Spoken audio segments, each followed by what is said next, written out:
Morning, everyone. It's the regular scheduled Board of Selectmen meeting for the town of New Canaan on Tuesday, May 18th at 8:31 a.m. This is a hybrid meeting. So we have people in person, and we also have Zoom operating for those who are guests by Zoom. Rich by Zoom. Meeting. First item on our agenda are the minutes. So are we taking comments in both? Or We're still doing it. We're taking them both. But I don't see any public here. First item on the agenda, the minutes from our last meeting on May 4th, 2021. Any comments? Can I just say, Kelly, I just noticed on the town website, because I noticed this last night, that it actually says this will be virtual. It doesn't say it will be virtual. Actually, In the right, paragraph, it says this is a virtual hybrid meeting. I'm just looking I at think it. Oh, on the the- website, the website. calendar says hybrid, Okay, or it says virtual. Sorry to interrupt. got it. So, can I have a motion to approve the minutes? So moved. Second. All in favor? Aye. The minutes are approved. Again, this is a hybrid meeting, so we will take comments from the public by email. If you wish to send them to BOS distribution at NCT.gov, and we will read it, of course, the meeting will come again. And third item on our agenda is parking commission recommendations. Hey. So,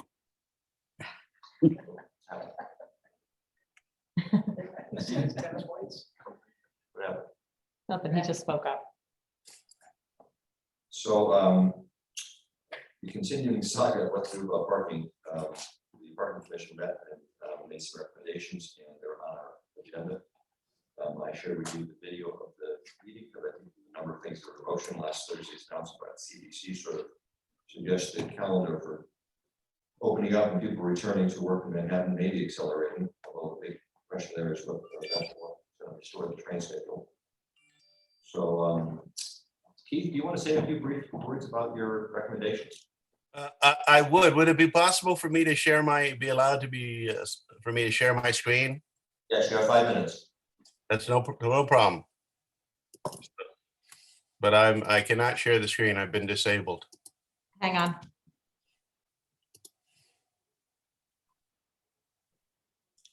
Yeah, she knows. Let me know. Hold on one second. Okay, that's going to take too long. Accept that and should be open. Okay. Got it. So as usual, I put these slides together and I'll go through them quickly. These are the 4 recommendations we're here talking about. The first one is to postpone the commuter parking lot permit renewals from July 1st back to September the 1st. Here's the background on that. We had initially recommended that the renewals for the commuter parking should be recommenced on July 1st. But it's taken longer for the COVID-19 crisis to unwind than we or I think anyone else expected. We also got the advantage of seeing the parking survey results where 60% of respondents said that they intended to renew their permits. Usually that figure is much higher. 39% say they only plan to use their permits 1 to 3 days a week. Only 27% say they plan to use their permits 3 to 5 days a week. 25% are not certain of their plans at all. And the remaining 9% of people who responded were not planning to renew their permits. Another advantage, by the way, of pushing back to September the 1st, it would avoid having the parking revenue split between 2 different fiscal years. I think a picture can tell 1,000 words, and this is a picture taken of the lumberyard lot on Thursday, May the 6th at 3:20. You can see in these 2 photos, the first one, the larger one, really shows the expanse and emptiness of that lot at a time historically when it would be absolutely packed.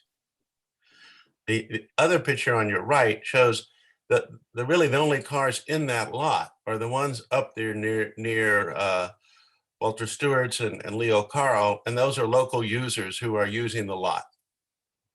We have the same thing happening, by the way, at the Richmond Hill commuter parking lot. There's no commuters that I can tell that are parking there. I go by there all the time. The people that are parking there are the people working at the CARP construction project and locals. So the fact is, we're not really ready, I think, to start asking people to make a decision about renewing permits. We can do it, but it would be an unfair thing to do. So we are recommending that we defer postponing commuter parking pit renewals to September the 1st. Unless there's questions, I'll move on to the next recommendation. Right.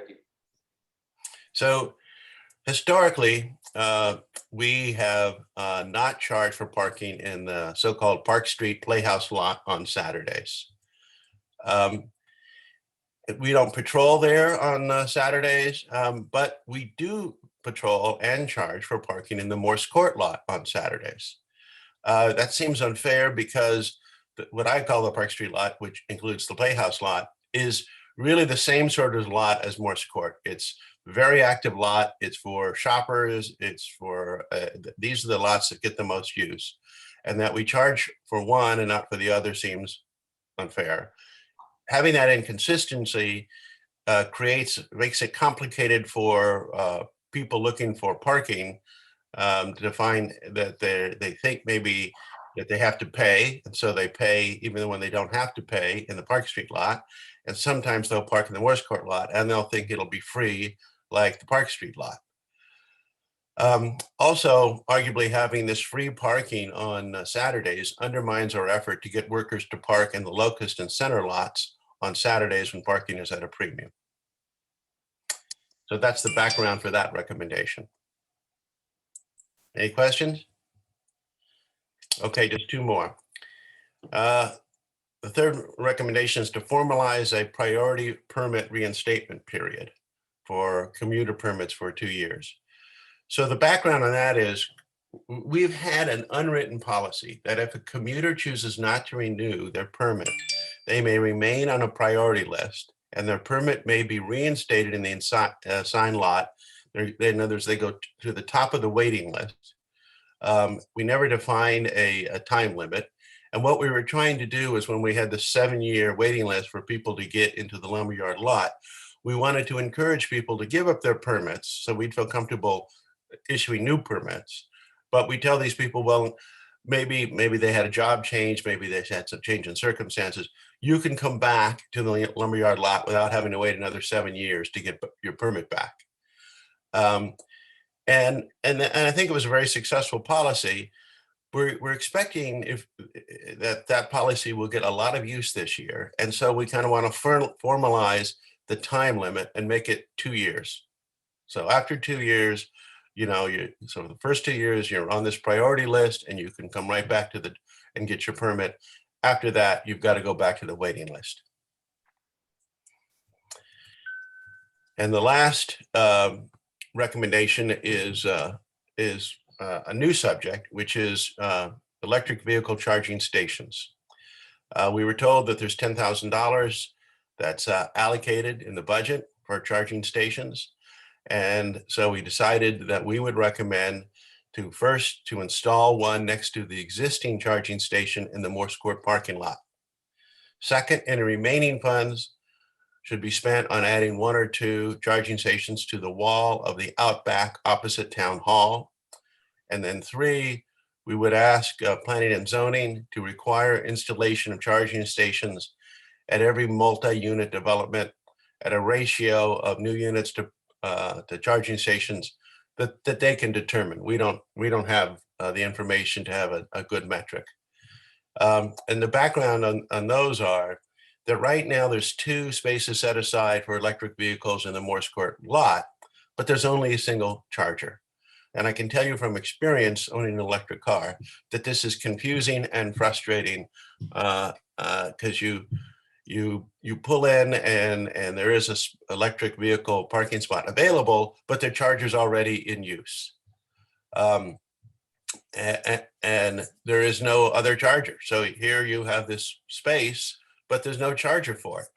I don't know, in fact, why we ever made those 2 spots for why we allocated 2 spots for electric vehicles when we only had a single charging station. But we did. And for the longest time, most people thought that there were in fact 2 charging stations at that location, but there's only 1. So the first thing that we want to do is rectify that situation and provide the second charging station there. And second of all, I would say that Morse Court remains the best location for electric vehicle charging stations, as it's very visible. As you come up Main Street, you can look over and see the charging station, you see the sign for the charging station, and you can see if there's a spot that's available. We might even want to have eventually more charging stations there, but there is a trade-off between giving up these valuable Morse Court parking spots to electric vehicles. And I don't know if the electric vehicle population has gotten there yet, but that's still, but Morse Court remains the best lot for electric vehicle charging stations. In this case, after we add the 1 there, we're recommending we use any remaining funds to put them on the wall of the Outback. That's right behind Town Hall.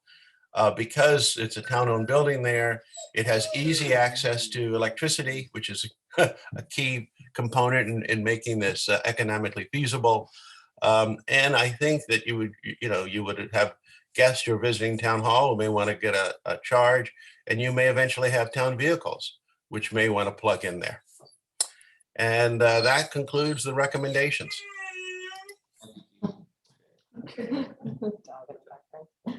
I'm gonna let my dog out here. So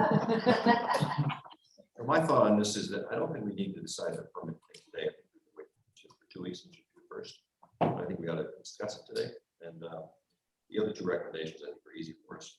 Although the charging at Park Street Playhouse lots, the real purpose of this is to make the free lots at Locust and Center School work on Saturdays, so that the employees who get used to parking on Friday, those lots park there on Saturday as well.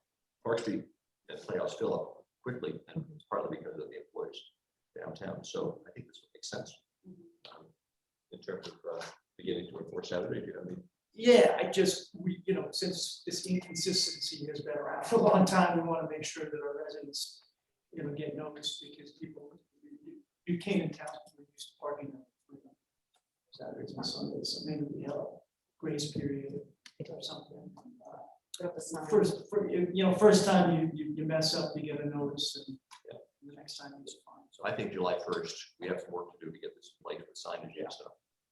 So I think you agree. I do. I have a couple of other questions. If I may. Different. Just on the electric vehicle charging station, do we charge for someone to park there to use the electric? Yes. And what's Yes, the- we do. Okay, thank you. And what is the usage? What is that then like? Can we monitor how often it's used? And Well, I can tell you because I monitor it, just because if I can, I park there and charge myself. It's used almost nonstop these days, during the daylight hours. It's steadily in use. I used to be able to go over there and be 100% confident of being able to park there. That was like from 4 years ago to 2 years ago. Over the last 2 years, there's been a lot more electric cars, and not only Teslas, but all these other different variety of car makers are now making electric cars. So that charging station is in use almost continuously. Are there lines, Keith? Sorry? Are there lines to use it? No, because you can't line up. That lot is way too busy, and you'll get honked on if you wait there. What will happen though is an electric, say one of the spots is taken, and you got an electric car being charged. Electric car will park in the adjoining spot, which is designated for electric vehicles, and if they, there's kind of this unwritten rule that when you leave, if you've been the charging car, you pull out the charger and you plug it into the other car. If they have they have a little kind of vent thing that you put the charger in, and there's a way that you can leave that kind of open. And if someone has done that, then I'll plug it in their car, and I will do this. And I have my car set up. If I'm in the reverse roll, they will actually plug in my car. But there's no way you can really wait. And how long is the time to charge up your car? Well, you're not fully charging there. That charging station charges at between 20 and 24 miles an hour. So you know, and you're in town for maybe a couple hours. So you're going to get, you know, somewhere between 40 and 45 miles of charge. And that may not sound like a lot, but when you've got an electric vehicle, that's a great pickup. It relieves your range anxiety. If you come to New Canaan from another town, now you'll know you'll be able to get back. And you know, it's funny, unless you're an electric car driver, you don't realize how great it feels knowing if your car is parked that it's charging, as opposed to sitting there and basically, you know, losing time and losing charge. Keith, have we looked into having Tesla install a Tesla charge? A supercharger? No, we haven't. But let me say that the economics on that would be a little bit different. Having, you know, the chargers that we have now, which is basically like a 220 plug, that doesn't draw that much electricity. And I've talked to, I guess, Tiger and they've told me the electric cost of having this charger doesn't even show up. It's just a little blip. So that's not my point. My point is, would be But Tesla. How many- If you had, 175. You know, it'd be an incentive for Tesla to sell more Teslas if they can. and maybe so, but just let me say, if the you know, they use way more electricity. So with a Tesla supercharger, you can get 100 miles of charge in half an hour or even faster. So if you think about that, that's taking like 6 times as much energy, you know, to do. So if you had a Tesla charging station that was continually in use, you might notice that on the electric bill. It still might be the right thing to do, but it's not going to be the insignificant cost of electricity that the current sort of charging stations are. But we could approach them. We have not approached them. Anyway, I think we're on board with the EV chargers. Yeah. As far as Yeah. supporting the initiative, and then as far as Park Street and Playhouse, I think it makes sense, and you know, do it effective July 1st. And on the commuter lot, I mean, I just think September would make sense. And I think The reason I'm thinking we delay is, one, they just announced the subways are reopening 24 hours in New York City. And I think we've got to figure out, have more pressure on Metro North to restore the trains. And I think that's why I think we have work to do, to try to get the state to tell us when, because people will not go back to community train stations unless the train schedule is restored. yeah, certainly not. That's gonna be 4 days a week. Is it not correct? Well, it's not direct, and the problem is you can have a literally an hour wait connection to Stanford, so that's not acceptable. So people are driving to the road and not. Right. Area, which that may be the case, but I think June 1st, we get 2 weeks more to try to make some progress with DOT, try to understand what the situation is. Can I just ask a question about the railroad lot that's right next to the station where you actually get charged daily rate? We're still charging for that. Is Are we that correct? enforcing? Yes. Yeah, that's state law. Yeah, we're not enforcing it. We're not enforcing it. Folks know Because that. they'll just move and go Some to people- the lumberyard. Some people- lot. Some people are paying. I mean, Some people are Some paying. people are paying, but it's not being enforced. Some people are using box carts and Aloysius. Yeah. So, Right, okay. and actually, that's the reason, perhaps, that we'll make very clear to people if we reinstate for July 1st, that you have these options, Mhm. pay daily. Right. So that, you know, Keith at his commission meeting rightly pointed out, that we're losing $120,000 a quarter. with revenues. Not that revenue is the key thing here, but the idea that we really want, if New York is going to be returning earlier in September, we need to have pressure on Metro North to get our trains back. And I'd like to work on that. Let's do it. Yeah, I agree. Let's defer this to. So we have time. Decided on June 1, but in the meantime, I move we approve the recommendations to charge at Park Street Playhouse effective July 1st. And we also support the electric vehicle charging station plan, both in Morse Court and behind the town hall annex. Second. Further discussion? All in favor? Aye. One other recommendation on the priority list, the The timeline priority list goes with the with the permits. permit issue. So That makes a lot of sense too. Yeah, we'll discuss that in 2 weeks. Thank you, Keith. You can go play tennis. Thank you. Thank you. Bye. All right. Let's go move. Dr. Keating, good morning. Good morning. So we're here today to ask for your approval for the award of the roof project at the high school. We went out to bid prior to the setting of the budget, which we've done on our two previous projects at South and East. Received bids in March and recommended a budget of $4 million to the town to put this project on the budget and in action. So the bid results, I did send you over a copy of the bid results. I believe you have them. We had a lot of competition on this particular project, and Greenwood Industries was the successful bidder again. So you have before you our budget for the project broken down. We're going with the base bid. We had gone out to bid with two options. One was a 2-year project. The other was a 1-year project. And the reason we did that was for scheduling purposes. But after we opened the bid, we were advised by Manville, who is the manufacturer of the materials used on the project, that they could not guarantee us materials for next year, that they had put aside the materials for the 1 year. But given the situation in the south with the very cold weather, the plants down there that produce this material were offline for a significant period of time. And then the weather itself down there has really wreaked havoc on buildings and structures. And they are really focused on getting materials down there to deal with those issues. So we made a decision that it made a lot of sense, since we had the commitment for materials this year, to go with a 1-year project. And so that's what we're doing. As we go through a roof replacement project, there's always exterior work to the ephes that needs to take place as materials are being ripped up. There's some damage, so we put an allotment in of $75,000. This project, we plan to deck over the existing skylights in the gymnasium. They're really no functional use. We don't have any functional value from them. However, they do leak and they create damage. So we want to cover those up. And that's an additional $27,000.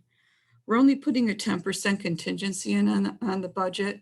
We feel we've had really good experience on our other 2 roof projects where they've been negligible. I think East had a $14,000 change order, and South had about $50,000, which most of it was for solar ready. We do plan to put solar on the high school after we're finished with the project. So there's certain paths and materials that we need to install to make that happen. And we're rolling the project management into this project for the bonding. So our budget right now is at the $3,877,900. The bond is for $4 million. So we only bond for what we actually spend, which is the good news here. So we feel like we're in a good place with this particular project. Happy to answer any questions. Question, thank you, Joanne. On the project management, does that go to an individual who's overseeing, or a company that's overseeing the overall project? How do we determine that? Well, we have it's 2 parts. We have a quote from the designer who will come on job probably 3 to 4 times a week, given the scope of this particular project is extensive. So we have pricing from him. And then we also have a clerk of the works that we've put in $30,000, which we hire someone who is retired from the roofing business to oversee the project every day while under construction. So we estimate $100,000. Sure, Dr. Keating, what's the timing of the project? So we are right now mobilizing the project, and we will start the day after school gets out. And they're going to have 2 crews on this job, which is not typical. Most roofing projects, like at the smaller schools, East and South, have 1. But we're going to be working with 2 crews, and they do plan right now, pending weather. We've had 2 really good summers the last 2 years, so we've gotten through our project schedule on time, but the third week of August, with the exception of punch list and probably some different finishing work to be done. Remind me how old the roof is. I'm sorry, Remind me how old the existing roof is. just having trouble hearing you. I'm sorry, Nick. So the age of the roof. Oh, the age of the roof. So this roof is in two parts, but Dan, do you have the specifics on the roof age? Yes, the existing buildings were done in 1999, so going on 22 years. And the most recent work was 2005 to 2007. And those are the areas that are failing the most. We've had a lot of, the building has been taking in water for the last several years. And we accelerated this project to really minimize damage. Dr. Keating, is this a 20-year roof or a 30-year roof? 30. Yeah, we started doing 30-year roofs when we started our projects a few years ago. We're using thicker. Yeah, it's thicker. It's a rubber roof. No further questions? On here. Just a point of clarification, this was one of the resolutions that we fast-tracked, was approved by the Board of Finance last week. It's actually on the agenda for the town council tomorrow, so you'll be approving contingent on town council. Okay. So Yeah, we won't sign off till the process is finished. So as soon as it is, we'll have the contracts over to you for your signature, Kevin. I move we approve this roof replacement project at the high school for a total of $3 million. $3,877,900, which includes a contingency of 10%, and subject to town council approval of the bond. Second. Further discussion? All in favor? Aye. Aye. Thank you, Dr. Keating. Thank you, Dan. Thank you very much. Have a good day.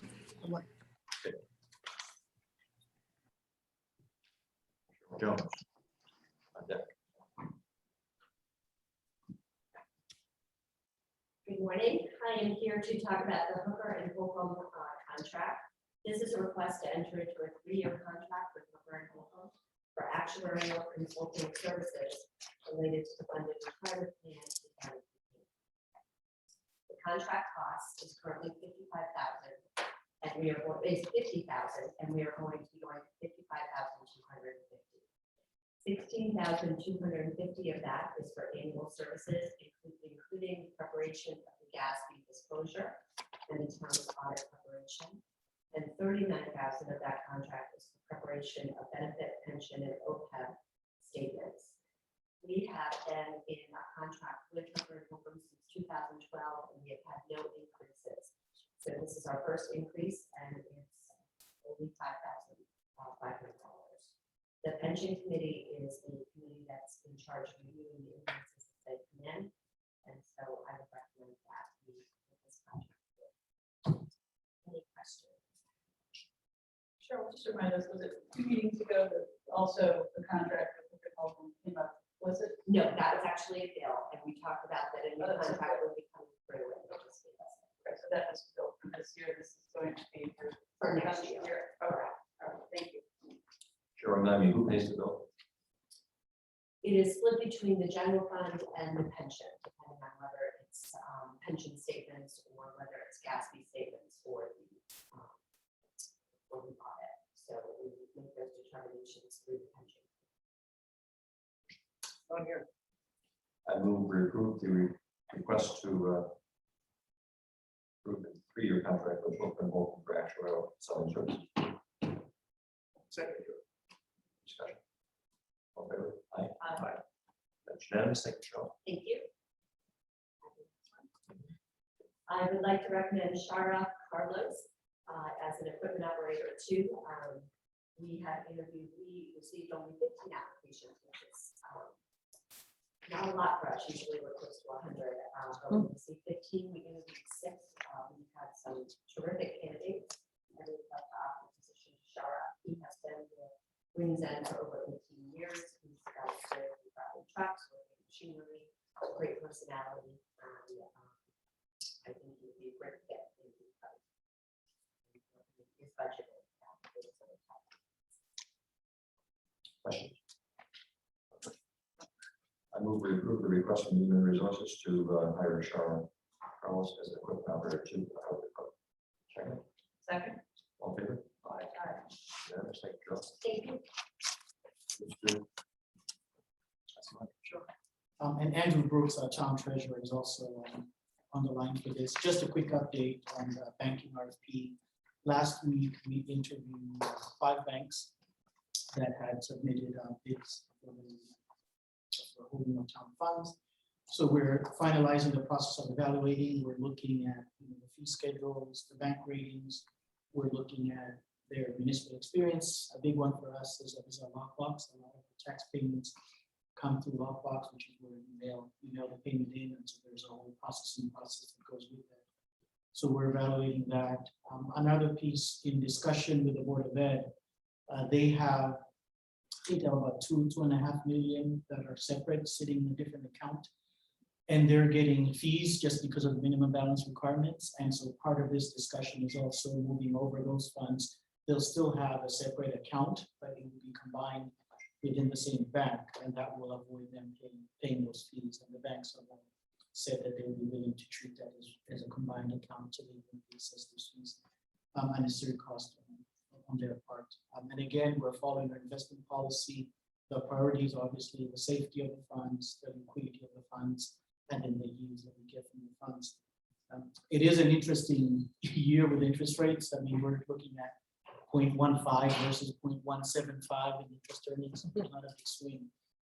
But the biggest factor for us, I think, would be just the level of municipal experience and the safety of the funds. Andrew's on the call. No, Linda, you did a great job covering all the bases. And in order to judge this impartially, we used a scoring matrix as well. So, we looked at, did they fulfill all the requirements of the RFP? How would they handle the transition? In terms of safety, liquidity, yield, like Linda mentioned, the experience of the firm, the credit rating of the firm, or bank rather. So anyway, I think Linda covered it, but we spent many hours interviewing the finalists, and all the conversations were very good. And I think we're getting closer to making our formal recommendation to the Board of Selectmen. More than 5. We had 5 that provided qualified response. We had a 6th one, but it wasn't a complete response. So we didn't. What's your sense of timing then, Linda? We look forward to bring a recommendation to you at your next Board of Selectmen At the next meeting. At the okay. next meeting. The go live date, it varies with the tax collections. They're typically on a year lag, and so we're not going to bring that on. But we're going to look at transitioning some of the other accounts. It's an interesting time of year. We're getting to year end and audit and whatnot. So we're going to work with the banks on the timeline of that, but it will probably be sometime after July. What's the balance from the town side? You mentioned BOE.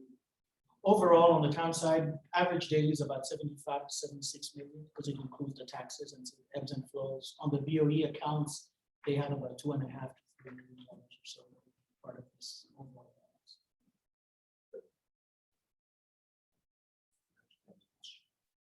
Yeah, honestly, didn't need that. Yeah, 20 minutes. You did it in record time. Thank you. I can't promise that for next time. Tiger, you're up. Thank you. Thank you, Andrew.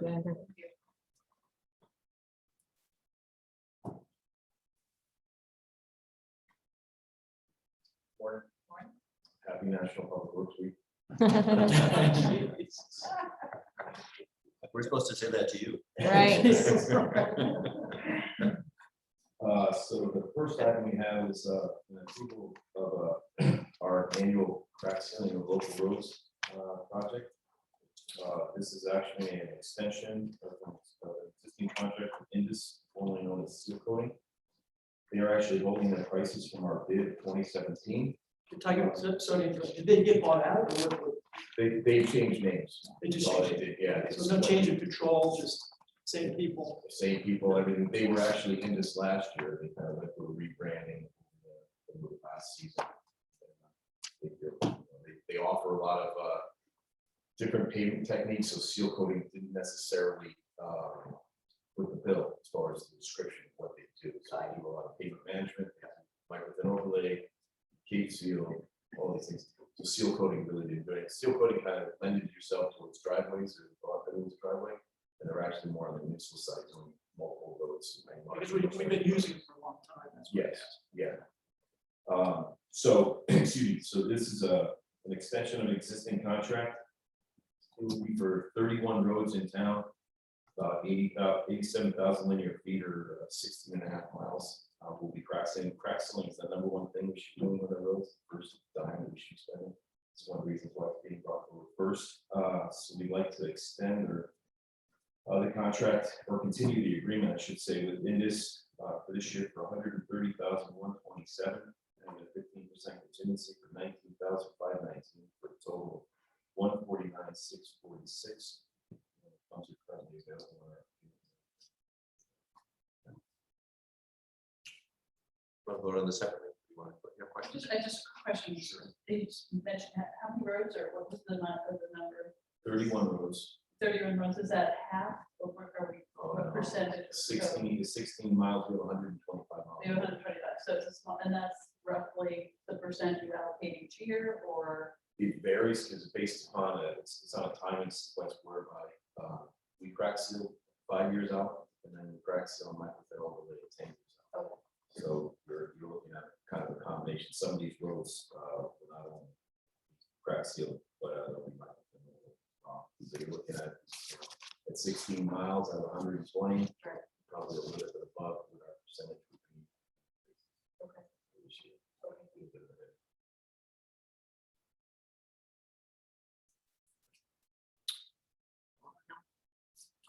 This is, I mean, this is the essence of town government right here. Is keeping sidewalks and roads.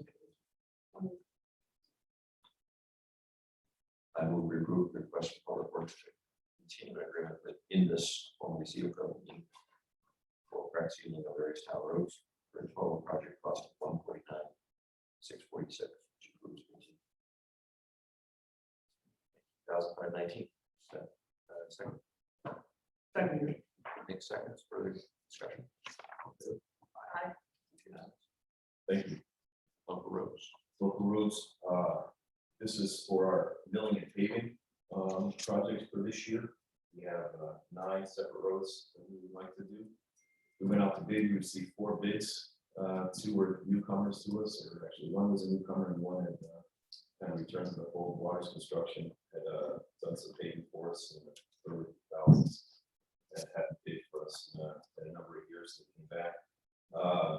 The bids varied, as you see, the top 2 were the tightest. FGB Construction was the low bid, $849,821.25. We had a 15% contingency of $127,500 for a total of $977,321.25. This does include the construction or repaving of Mortimer, Brinkenhoff, and Lockwood, which are those 3 roads, including reconstruction of new concrete sidewalks in that area, very similar to what we did for the rest of the contract. So Tucker, who are the other 6 lucky winners?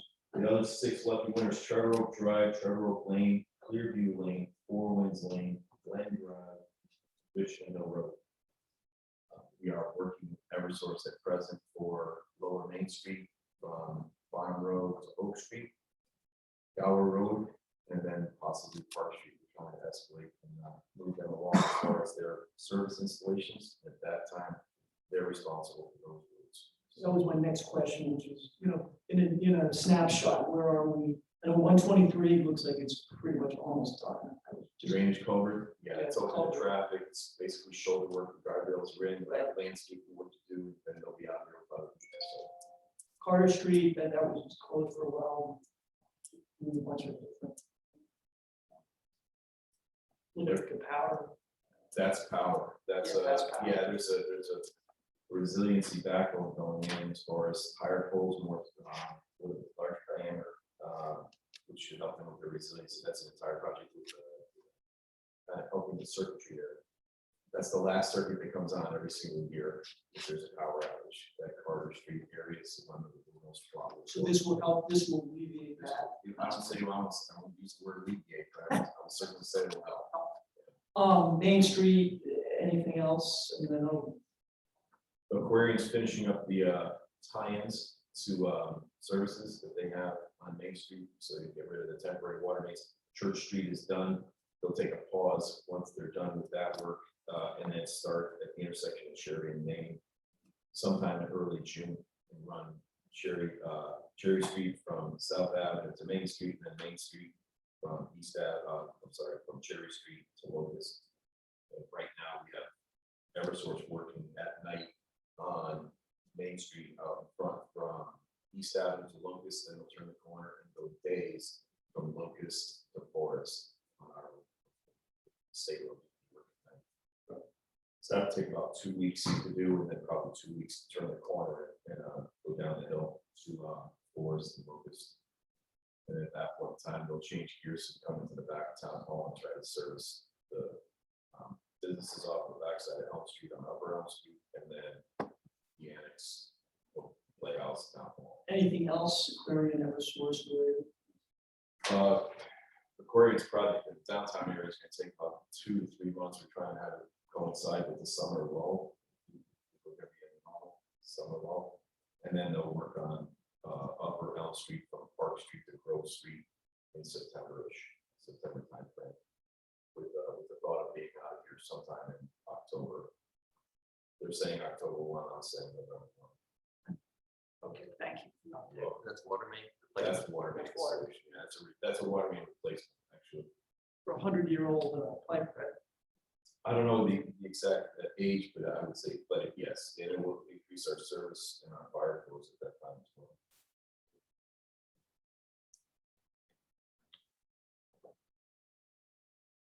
For the questions, I move to approve the request from the Works to enter into a contract with FGD Construction for a total of $977 for 321.25 for building, reclaiming, and repaving various roads as described by Tiger.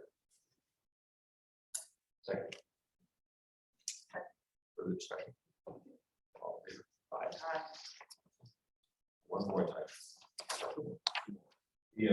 The next is we have a parks department on the storage barn in the middle of Lincoln Park, right next to the water towers. Right now, it's a middle block. It's a little bit below grade, got some drainage issues there, some other concerns. And then when our equipment sits on it, having sitting on the middle surface is not necessarily the best, but a surface. Since FGB was doing the work at the road and the parking lot, they asked them to give us a quote. Basically extended the pricing from the parking lot work to this work. So I received a quote for $36,240. I added a contingency of $5,500 for a total of $41,740. In essence, they'll come in, do some work around the area. We have some soft spots that need to be removed, and then they'll regrade the entire area, do some additional process, aggregate base, fine grade it, and then put in 4 inches of asphalt. So it'll be a nice final finishing of that area.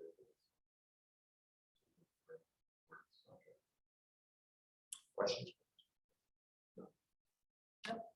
I move to approve the request from Public Works to enter into a contract with FGD Construction for a total of $41,740 for building replanning and repaving at the parks storage barn in the Waitley Park. Second. Further discussion. All in favor? Aye. Last item is trees. Tree warden went out to bid. We received 3 bids. Baby tree being the low bidder this time at $32,975. This is for 13 separate locations now. Baby tree does nice work. We got award the contract with them for this work.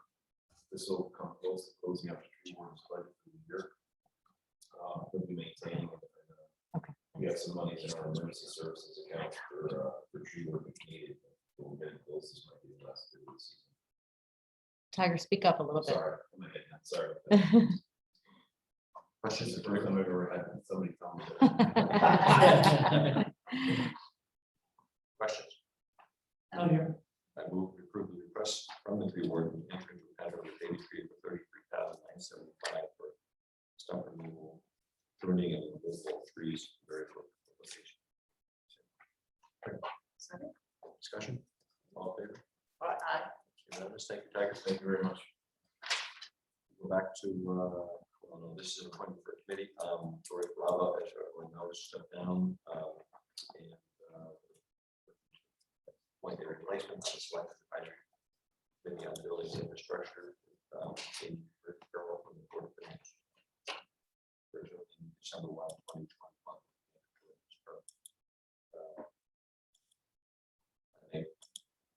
Any questions? I move this appointment. Second year. Take seconds for the discussion. All in favor? Good choice. Aye. Good choice. Great choice. Okay, legal fees on the tablets. There's questions. I move we approve the legal fees on the tablets. A second. All in favor? Aye. Aye. All minor tax overpayments. To approve. From the state. Automobile. I move the approval of those payments. Tax. Refunds and tax overpayments on the tablets. Second year. 6 seconds. All in favor? Aye. On the tablet. Yes. Yeah, that was. Saks Garage. Any questions? Just, what is that? It's a, Tiger, remind me, I saw that, I should remember. You got a refresh my memory. the Eversource LOA Saks Garage with incentive.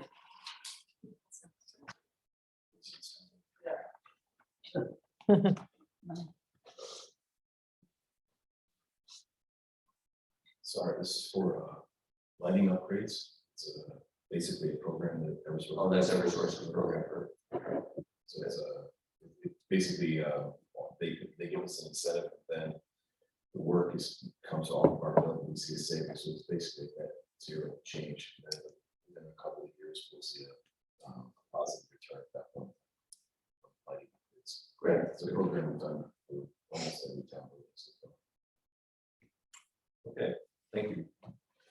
Selectmen's comments. I would just note, as I noted in the call, last night we were taken a bit by surprise by the CDC's announcement.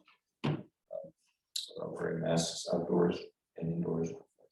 And the governor last night indicated that the second rules are coming off as scheduled tomorrow. And the mask rule will continue to be in schools and all facilities and transit stations and stuff. But otherwise, we will have some protocols for the town hall and other town buildings. But we're opening up. This was great news. I think it indicates we're very close to the end of this cycle of this pandemic. As we reported, the vaccination rate in Canada is extremely good. We did 900 12 to 15-year-olds last Friday, and we're going to do another 800 or 900 tomorrow. It's a lot of work, but the kids are loving it. Loving it. They're showing up. I don't know if I'd say loving it. Get their life back, We had a few kids that sick or fall over. throw up. Well, anyway, so I think What's the timing on the health department protocols? which protocol? The one you just mentioned. Town hall protocol. Oh, we got to decide. We're in the process of deciding. I also should mention, we're also probably looking at it now that Eversource has sort of given us the favor of tearing up Main Street, Upper Main Street, the next 2 weeks. We may talk about rerouting the Memorial Day parade. And we'll decide that, and announce that in a couple of days. What else? Just on the Memorial Day parade, is you just considering rerouting, or is it definitely going to happen? Well, we've already rerouted to go down South Avenue, but the question is, do we go down up the Main Street here past Town Hall, because the Burns doesn't always do fabulous temporary repairs, and we've got to evaluate whether or not, we were hoping they were going to do Locust and then come up Main Street from Morley, but they didn't, so we have to really decide, maybe we'll come down Park Street and take a left onto Cherry and down south. 4th of July, is that? We're going to have a meeting tomorrow. I think, my view is we're going to plan on a normal 4th and family 4th, but there may be some decisions about some restrictions, but that's not clear yet whether or not we're going to have to do that. Anything else? I'm here, thank you. Thank you all, and have a good day. It's 9:22. We will adjourn. Motion to adjourn. Second. All right, all in favor? Aye. Aye.